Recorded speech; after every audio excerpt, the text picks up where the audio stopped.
And away we go again. This is the third video. We are on chapter 2. We will be studying the biology of the mind. By now, I would hope that everyone has the Big Ten completed, have a picture in and a bio, so you can receive credit for that. And so you have an understanding of the course, because that's basically what it is. And that you have explored the various aspects of this course. And so we can continue on by the various aspects. I mean lessons and assignments and forums and tests and quizzes. Well, all of the tests and quizzes are opened on June 9th, and they go off on July 4th at 11 p.m. Hopefully everyone has those completed. So, because we want to have a good July 4th, no question about that. That's Independence Day, that's our day, and so let's show some independence by having this course completed by then. Okay, we have some activities connected with this. One activity is the addicted brain. This is a video. I believe it's a 27-minute video. And then you have some responding to do in assignments. The video may be somewhat dated. By that, I mean it may appear to be an old video. But folks, the information on there is tremendous. I usually have someone that says that yes, it was dated, but the information is great. So watch the addicted brain, because what it focuses on is the way that brains become addicted. In other words, we may think, hey, if I smoke a joint or take crack cocaine, opium, any of these, heroin, any of these, that is what affects the brain.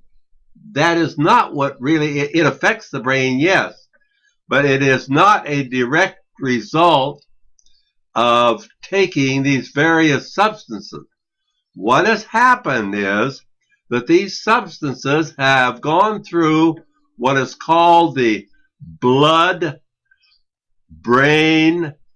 barrier. This is a barrier that holds away from the brain, as a rule, various elements that could be harmful to the brain. Now, if a substance can get through the blood-brain barrier, there's a good chance that we can become addicted to this substance.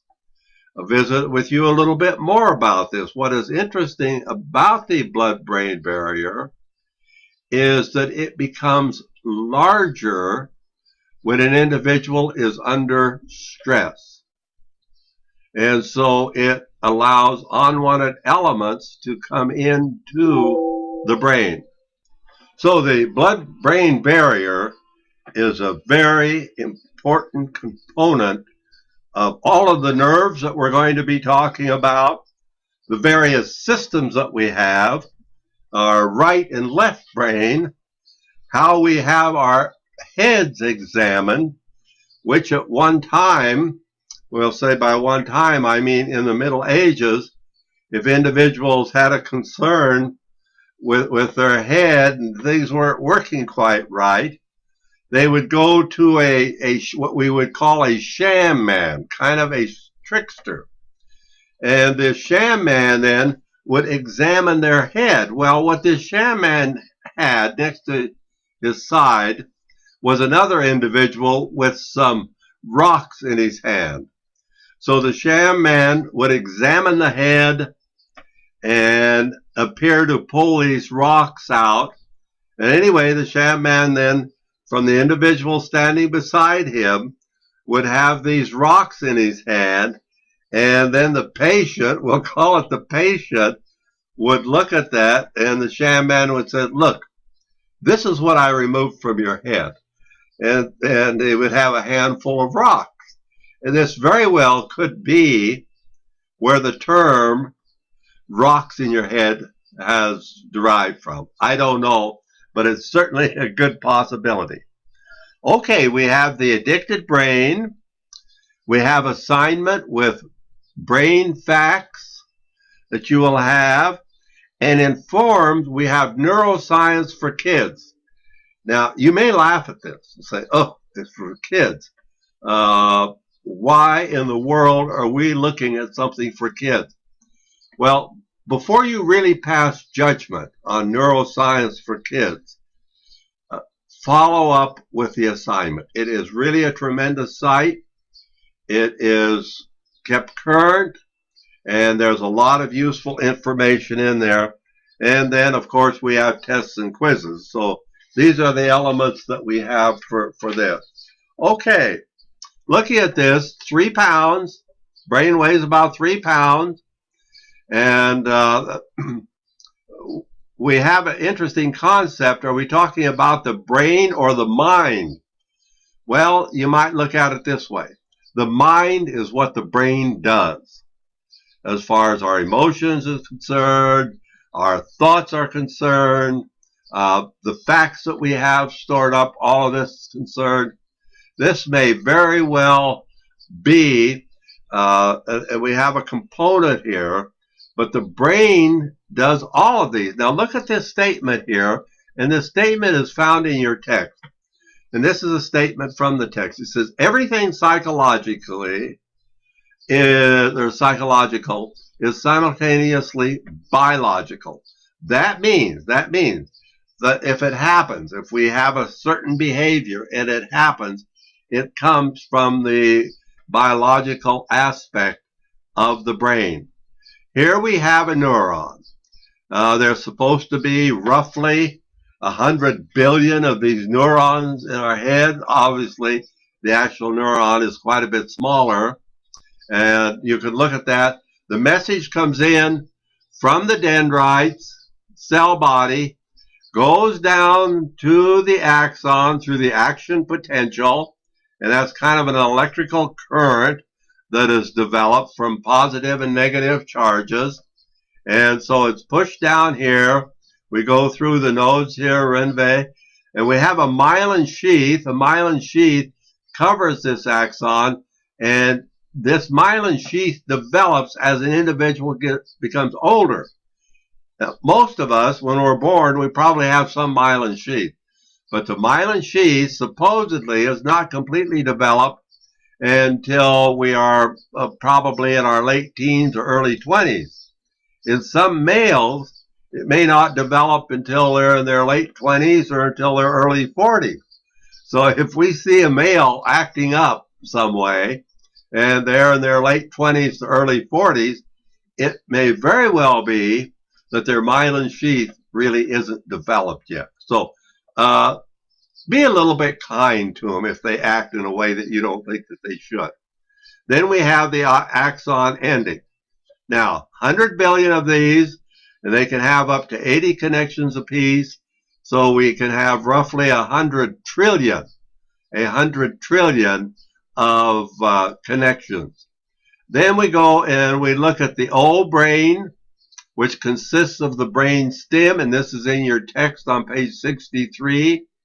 An interesting aspect that we have is the cerebellum. The cerebellum is in the back of your head, and you can read through, you can read through this in your text, chapter 2. We're not going to become neuroscientists, but we should kind of have a working knowledge of this. The cerebellum contains from 50 to 70%, at least this is what is reported, from 50 to 70% of the neurons. Now remember, the brain weighs about 3 pounds. It uses about 20% of the oxygen. So the brain does work hard. The brain is always working. On page 73, there's an individual there, talks about an individual by the name of Phineas Gage, who had a rod shot through his left cheek, and it come out the top of his head, And I mean, it was just like a projectile. And he was working with dynamite, and the dynamite went off and shoved this rod through his left cheek, coming out the top of his skull. I don't know, landing some 50 to 80 feet away. I'm not quite sure the distance. But anyway, it blew it clear through. Now we have some quotes on the divided brain or hemisphericity, and the divided brain is put together and held together by the corpus callosum. And the divided brain also, we want to remember that information that comes in from our right side goes to our left hemisphere. Information that comes in from our left side will go to the right hemisphere.